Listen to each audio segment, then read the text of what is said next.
जंग लगे ये जहाज़ बताते हैं कि कभी यहाँ समंदर हुआ करता था, लेकिन अब रेगिस्तान है।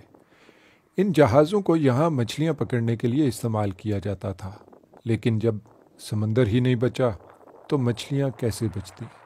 कभी यहाँ एक बड़ी बंदरगाह हुआ करती थी, लेकिन अब सिर्फ धूल उड़ती है। ये कहानी है दुनिया की चौथी सबसे बड़ी झील के दम तोड़ जाने की, जिसे दुनिया बहेरे अराल या बहेरे ख्वारज़म के नाम से जानती है।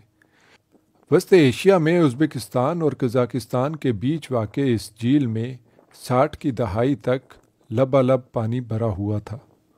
इसका रकबा 68,000 मुरब्बा किलोमीटर था, लेकिन हालिया बरसों में ये समंदर नमा झील इस कदर खुश्क हुई कि अब इसमें सिर्फ 10% ही पानी रह गया है। यहाँ उज़्बेकिस्तान के इलाके मोनाक में इस कुदरती आफत को शिद्दत से महसूस किया जा सकता है।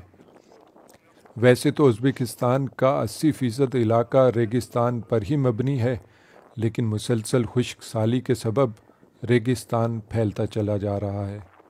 इस इलाके में तो हालात ज़्यादा ही गंभीर हैं। बहेरे ख्वारज़म का पानी खुश्क हो गया और पीछे नमकीन रेत की सतह बाकी रह गई।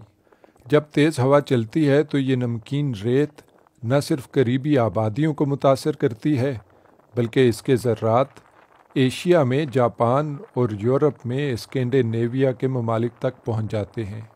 उज़्बेकिस्तान की काराकल्पाक यूनिवर्सिटी के तालिब इल्मों को उम्मीद है कि वो शजरकारी के ज़रिए सूरत हाल तब्दील कर सकते हैं। हमारा मकसद मोनाक इलाके में माहौलियाती सूरत हाल बेहतर बनाना है। इस मकसद के लिए हम काफ़ी मेहनत कर रहे हैं। सदर शौकत मीर ज़ियायत इस इलाके में बेहतरी के लिए किसी भी मंसूबे के हामी हैं। अब काराकल्पाक यूनिवर्सिटी के तालिब इल्म शजरकारी में मदद कर रहे हैं। आज हम यहाँ आलू बुखारा, अंगूर, सेब और चेरी के दरख्त लगा रहे हैं। मुस्तकबिल में हम यहाँ तलबा के लिए एक तहकीकी मरकज़ भी कायम करना चाहते हैं, जो काफ़ी मददगार साबित होगा।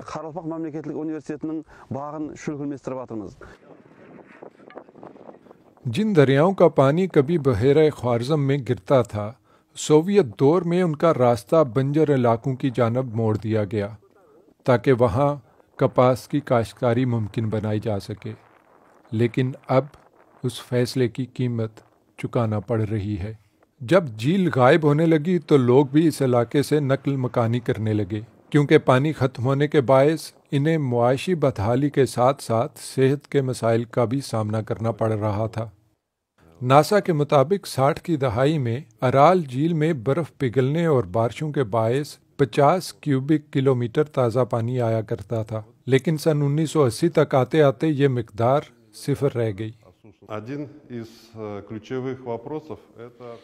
अराल झील में मौजूद नमक और कीमियाई मादों को फैलने से रोकने का बुनियादी हल इस खित्ते में दरख्तों का लगाना बहुत ज़रूरी हो गया है, और खुश्क झील की सतह पर मौजूद नमकीन रेत की हालत को भी बेहतर बनाना बहुत ज़रूरी है। इस झील में पानी इस कदर कम हो चुका है कि उसका इलाका मोनाक शहर से दर्जनों किलोमीटर दूरी पर है।